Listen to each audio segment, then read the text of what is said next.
गए हैं marketing strategy. तो बेसिकली पहली चीज है कि हम बहुत बार इंटरचेंज करके यूज करते हैं मार्केटिंग एंड सेल्स, लेकिन इस दोनों के बीच में डिफरेंस है। तो मार्केटिंग जो होता है वो होता है टू जनरेट लीड्स, मतलब टू जनरेट इंक्वायरी, उसको मार्केटिंग कहते हैं। और सेल इज टू कन्वर्ट और टू क्लोज द लीड्स, मतलब कस्टमर में कन्वर्ट करना। तो जनरेट द लीड्स मतलब क्या हुआ कि भाई मैं कुछ ऐड डाल रहा हूँ फेसबुक पे, मैं कुछ व्हाट्सएप पे कुछ ऐड डाल रहा हूँ, या फिर इंस्टाग्राम पे कुछ ऐड डाल रहा हूँ मेरे प्रोडक्ट से रिलेटेड। तो उससे जो भी इंक्वायरी आएगी या कोई भी आपको कांटेक्ट करेगा उस ऐड को देख के, तो उसे कहते हैं टू जनरेट लीड जनरेट करना, उसे कहते हैं इंक्वायरी जनरेट करना। और जो एक्चुअल सेल्स होता है वो होता है कि भाई आपने उस लीड को डेमो दिखाया, उसके बाद आपने उसको कन्वर्ट किया, उसको कस्टमर में कन्वर्ट किया, यानी सेल्स आपने लीड उसको क्लोज कर दिया। तो ये डिफरेंस होता है। अब देखिए business, what is business? Business is all about capture and keep the customer. हमारे बिजनेस में तो ये बिल्कुल ही लागू होता है। अब कार की इंडस्ट्री में तो ठीक है, कार एक बार बेच दी तो खत्म, कस्टमर हो गया भाई, हाँ बेच दिया, खत्म हो गया, उसके बाद कोई रिलेशनशिप नहीं मेंटेन करना। लेकिन हमारे बिजनेस में खास तौर पे ये होता है कि capture the customer and keep the customer, मतलब कस्टमर को मेंटेन भी करना पड़ता है, क्योंकि आज वो कस्टमर है, कल वो बिजनेस के अंदर भी उतरेंगे और बिजनेस में भी आपके ही बिजनेस को ग्रो करेंगे। और एक बार कोई भी कस्टमर, एग्जिस्टिंग कस्टमर ने अगर बुरा फीडबैक आपको दे दिया, तो वो जो फीडबैक है वो सिर्फ आपको ही नहीं दिया, वो पूरे मार्केट के अंदर फैल जाएगा कि भाई हाँ मैंने हेमंत से मशीन ली थी, मेरा मशीन चला ही नहीं, वो खराब हो गया।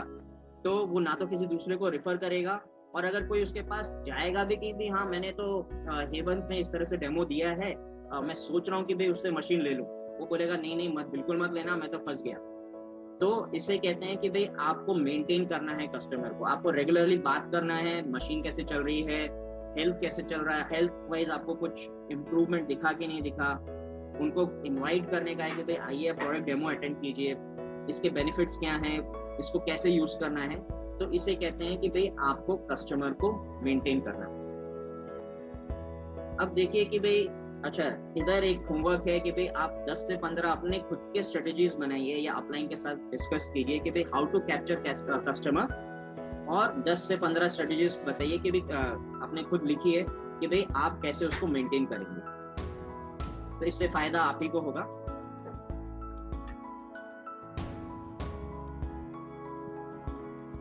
यहाँ पे 3 बहुत सीक्रेट्स हैं बिजनेस के, जो कि यहाँ पे रिवील किए जाएंगे। सबसे पहले कि business is mathematics, nothing else. Business जो है मैथमेटिक्स है। किस तरह से? ये पहले सीक्रेट से शुरू हो जाएगा आपको समझना। Test and major.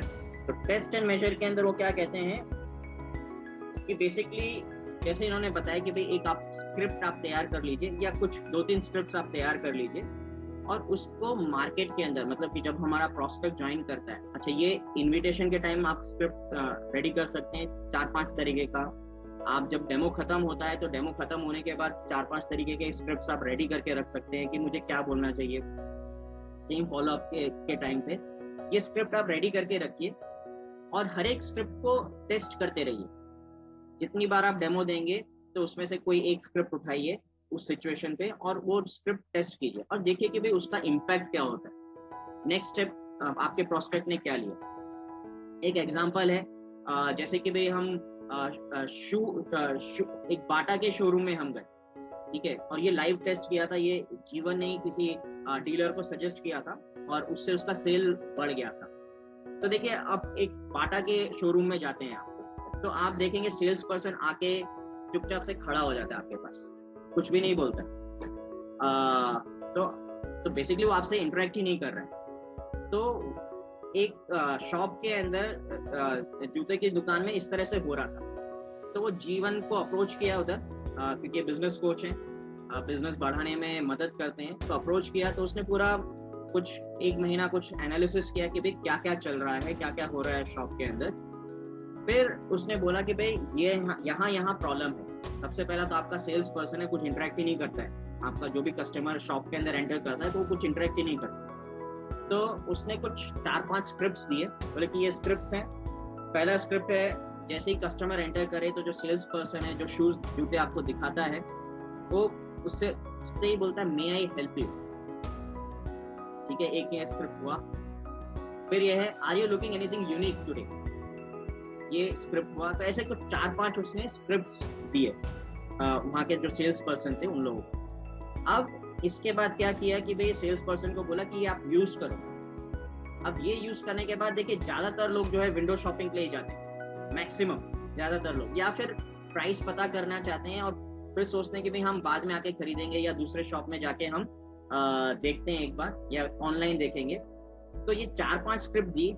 उसके बाद जीवन ने बोला कि भाई ये सारे के सारे स्क्रिप्ट्स आप इसको टेस्ट करिए, लाइव टेस्ट कीजिए।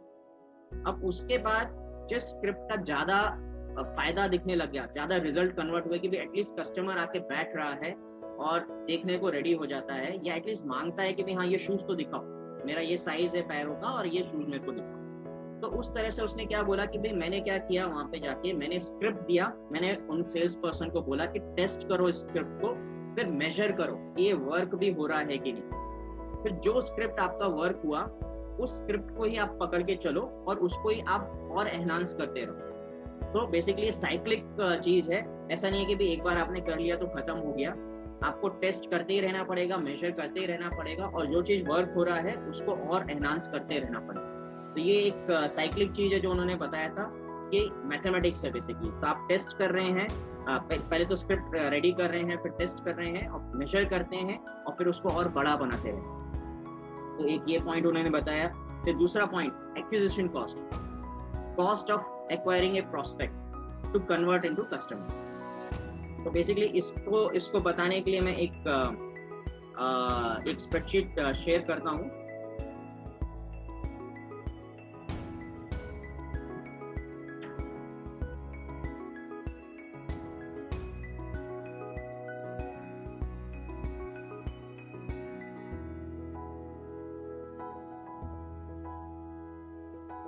यहाँ पे एग्जाम्पल है, यहाँ पे मैंने 2 कैंपेन रन किया है। तो कैंपेन रन करने का सेम वही है कि भाई फॉर एग्जांपल फेसबुक पे मैंने कुछ पेड ऐड मैंने करे हैं। पहला कैंपेन ए है, कैंपेन बी है। तो इसमें डिफरेंस देखिएगा और आपको एंड में मेरे को ये बताना है कि इन दोनों कैंपेन में से मेरे को कौन सा कैंपेन बंद कर देना है या बंद कर देना चाहिए।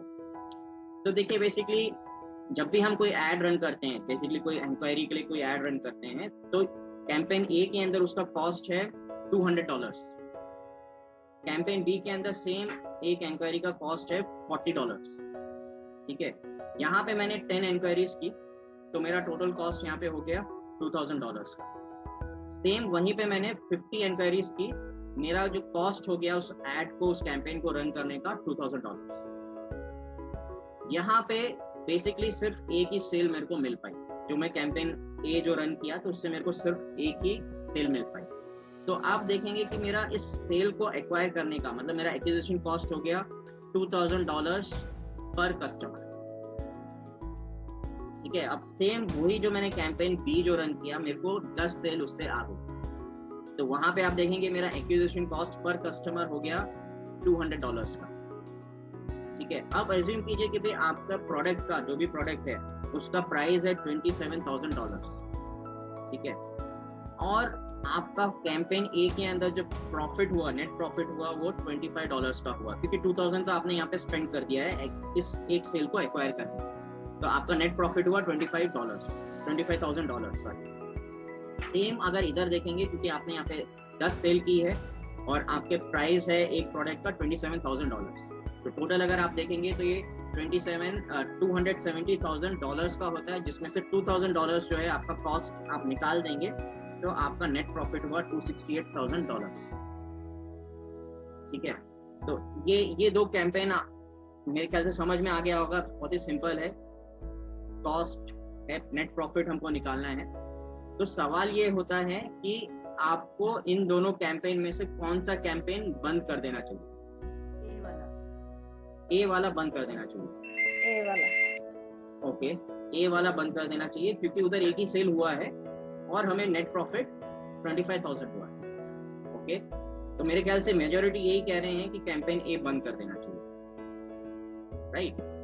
लेकिन अगर आप सेल्स की दुनिया को देखें या कोई भी बिजनेस देखें, जब तक मुझे 1 रुपए का भी नेट प्रॉफिट हो रहा है तो मुझे फायदा ही है। तो मुझे इन दोनों में से कोई सा भी कैंपेन बंद नहीं करना चाहिए, क्योंकि जो भी मेरा एक्विजिशन कॉस्ट है उससे तो मैंने प्रॉफिट तो कमा ही लिया है, चाहे चाहे $1 का होता तो प्रॉफिट तो हुआ ही है। तो दोनों ही कैंपेन मेरे को प्रॉफिट दे रहे हैं, तो दोनों में से किसी को भी बंद करने की जरूरत नहीं। हाँ, बस ये है कि भाई कैंपेन बी से मुझे ज़्यादा प्रॉफिट हो रहा है, लेकिन मेरे को कैंपेन ए से नुकसान भी नहीं हो रहा है, तो दोनों ही कैंपेन आपको रन करना चाहिए। तो बेसिकली ये जस्ट एक एग्जांपल या एक एग्जांपल दिया था कि भाई एक्विजिशन कॉस्ट को समझने के लिए, क्योंकि यही चीज आपको भी करना होगा हमारे इस बिजनेस में कि किसी प्रोस्पेक्ट के साथ आप गए, फेस टू फेस मीटिंग होता है, तो मे बी आप कैफे कॉफी डे में बैठे हुए हैं, तो वहाँ पे आप कॉफी ऑर्डर कर रहे हैं, कुछ खाने की चीज ऑर्डर कर रहे हैं, तो ये सब कुछ आपका एक्विजिशन कॉस्ट के अंदर आ गया। आप अगर कुछ मीटिंग बड़े कॉन्फ्रेंस रूम में कुछ मीटिंग अरेंज कर रहे हैं, तो उसका भी जो पर डे का कॉस्ट होगा वो भी आपका एक्विजिशन कॉस्ट के अंदर आ गया। अब वो मीटिंग करने से आपका कितने प्रोस्पेक्ट कन्वर्ट होते हैं, कितने सेल होते हैं, उसमें अगर प्रॉफिट है आपको तो अच्छा ही है, वो बुरा नहीं है। लेकिन मेन चीज यहाँ पे समझने की बात है कि भाई एक्विजिशन कॉस्ट क्या होता है और वो किस तरह से इम्पैक्ट करता है। अब तीसरा जो मैथमेटिक्स है बिजनेस का, वो है life time value, the amount of profit that you make from customers life time of doing business with you. तो बेसिकली आपका एक कस्टमर बन गया, अब कस्टमर बनने के बाद वहीं पे तो खत्म नहीं हो गया, शायद SD501 बिका तो 13,000 रुपए आ गए। अब आपने सोच लिया कि बस हाँ 13,000 आ गए और वहीं पे खत्म हो गया, अब आगे कुछ करने की जरूरत नहीं है उस कस्टमर के साथ। लेकिन आपको एक एग्जांपल दिया जा रहा है जो कि एक डॉग के शॉप का है, पेट शॉप का है। तो वहां पे क्या हुआ कि भाई एक डॉग का ओनर था, डॉग शॉप के अंदर वो मंथली बेसिस पे कुछ खाने की चीज ऑर्डर करते रहता था और वो शायद $10 का ही होता था। तो अगर आप ईयरली बेसिस में देखेंगे तो वो $120 उसका ईयरली खर्च होता था, ठीक है। लेकिन ये जब वो जो फूड ऑर्डर करता था, जब उसके शॉप पे आके, तो सिर्फ वो फूड ही लेके नहीं जाता था, उसके साथ उसको कभी कभी डॉग का बेल्ट चाहिए, कभी डॉग के लिए उसको कुछ क्लोथ चाहिए, अगर सर्दी हो गई तो उसको कुछ क्लोथ बनाने पड़ते हैं, उसको हेयर ब्रश चाहिए। तो मंथली बेसिस पे वो सिर्फ $10 ही नहीं देके जाता था, वो एडिशनल कुछ $3, $5 ये भी देके जाता था। तो आपने सिर्फ $120 ही नहीं कमाए उसके साथ, अगर आप 3 या 5 अगर कंसिडर करेंगे तो एडिशनली वो €60 भी उसके साथ वो कमा सकता है, $60 भी उसके साथ वो कमा सकता है।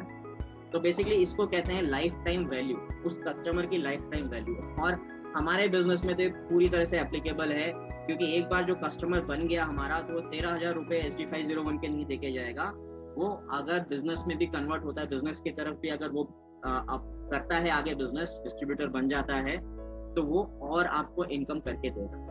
तो इसको कहते हैं लाइफ टाइम वैल्यू। तो बेसिकली बिजनेस के अंदर जो मैथमेटिक्स कहता है वो ये कहता है कि आपको अपने एक्विजिशन कॉस्ट को डिक्रीज करते जाना चाहिए, ट्राई करना चाहिए कि भाई एक्विजिशन कॉस्ट को धीरे धीरे करके कम करते रहें और जो लाइफ टाइम वैल्यू है वो बढ़ाते रहें। तो जब ये मैथमेटिक्स आप फॉलो करेंगे तो आपका बिजनेस अच्छा चलेगा, प्रॉफिटेबल होगा। तो ये 3 सीक्रेट्स थे।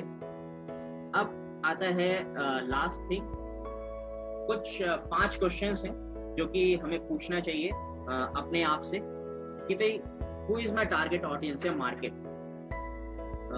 ओके, आई थिंक कुछ कॉपी पेस्ट एरर है, बट हाँ, who is my target audience या मार्केट, ये हमें अपने आप से पूछना चाहिए कि भाई मैं किस ऑडियंस को टारगेट कर रहा हूँ। हर एक बिजनेस के अंदर अपने एक स्पेसिफिक ऑडियंस होते हैं, तो वो आपको आइडेंटिफाई करना चाहिए।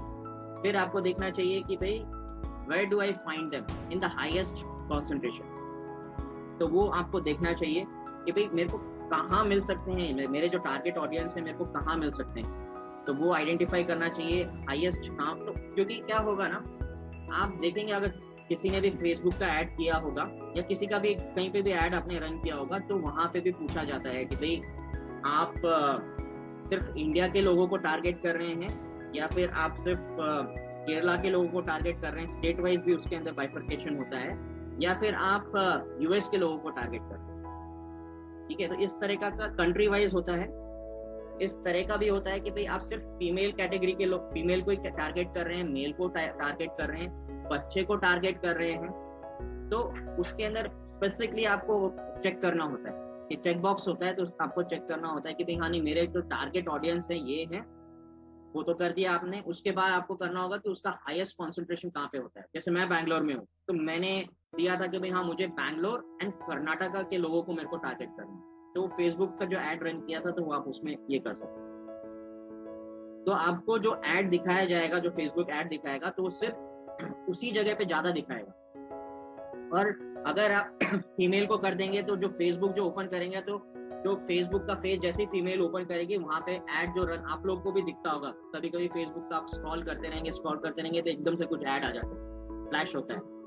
तो वो वही होता है कि भाई आप एक टारगेट ऑडियंस बन चुके हैं और आपको टारगेट किया जा रहा है वो पर्टिकुलर ऐड दिखाने का। एंड समटाइम्स ऐसा भी होता है कि गूगल के ऊपर आपने सर्च किया कि आजकल वर्क फ्रॉम होम बहुत चल रहा है, तो आपने सर्च किया कि भाई मैं एक चेयर, ऑफिस चेयर मेरे को खरीदना है, तो आप गूगल पे जैसे ही सर्च करेंगे तो वो सारा इंफॉर्मेशन आपका फेसबुक पे चले गया। आजकल व्हाट्सएप भी फेसबुक से लिंक हो चुका है। व्हाट्सएप पे भी अगर आप किसी को मैसेज लिखते हैं कि I want to purchase office chair, कुछ आपको पता है, तो आप ये नोटिस कीजिएगा कि भाई वो चीज़ आपको सेम वही ऐड आपको गूगल जब भी आप खोलेंगे तो गूगल के ऊपर भी उसी तरीके का ऐड आने लगेगा, फेसबुक पे भी वही ऐड आने लगेगा। तो बेसिकली आपको टारगेट किया गया, जैसे आपने मैसेज सेंड किया उस हिसाब से उन्होंने डेटा देखा और डेटा देख के आइडेंटिफाई कर दिया कि हाँ इनकी जरूरत है अभी ऑफिस चेयर की, तो मुझे इनके फेसबुक के पेज पे ऐड ये रन करना है। तो इस तरह से ये वर्क करता है।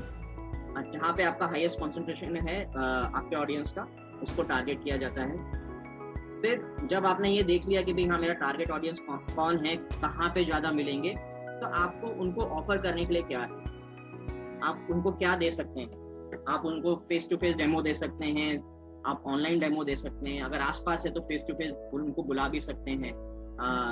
इस तरह से मतलब आप डिसाइड कर सकते हैं कि भाई क्या और ऑफर आप उनको दे सकते हैं या किस तरह से और आप उनको अप्रोच कर सकते हैं। फिर आपको how will I reach each, हाँ फिर ये है जैसे कि मैंने बताया था कि भाई हाँ आपने कुछ तो आपके सोसाइटी में रहते हैं, तो उनको तो व्हाट्सएप या फेसबुक का इनिशियल अप्रोच करने का कोई मतलब ही नहीं बनता है। आप फेस टू फेस जाके उनसे बात करेंगे या एटलीस्ट फोन करेंगे। लेकिन कुछ जो है कि भाई आप एकदम बाहर रहते हैं, तो उनको आप व्हाट्सएप से, आपके सिटी में नहीं है तो व्हाट्सएप या फेसबुक से उनको कांटेक्ट करेंगे या उनके साथ इनिशियल कांटेक्ट बनाएंगे कि भाई हाँ इस तरह का है, ये मेरा प्रोडक्ट है। तो ये बेसिकली जब आप पहले के 3 पॉइंट्स आप जब कर लेते हैं, तो फिर आप डिसाइड कीजिए कि किस तरह से उनको हम अप्रोच करेंगे। फिर आ जाता है when I will schedule the call.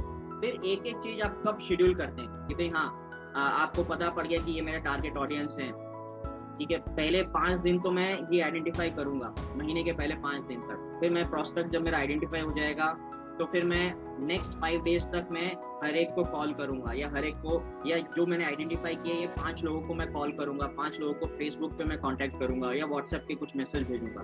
तो ये सब चीज जो पहले 4 चीज है वो आप कब शेड्यूल करते हैं वो आप आइडेंटिफाई करें।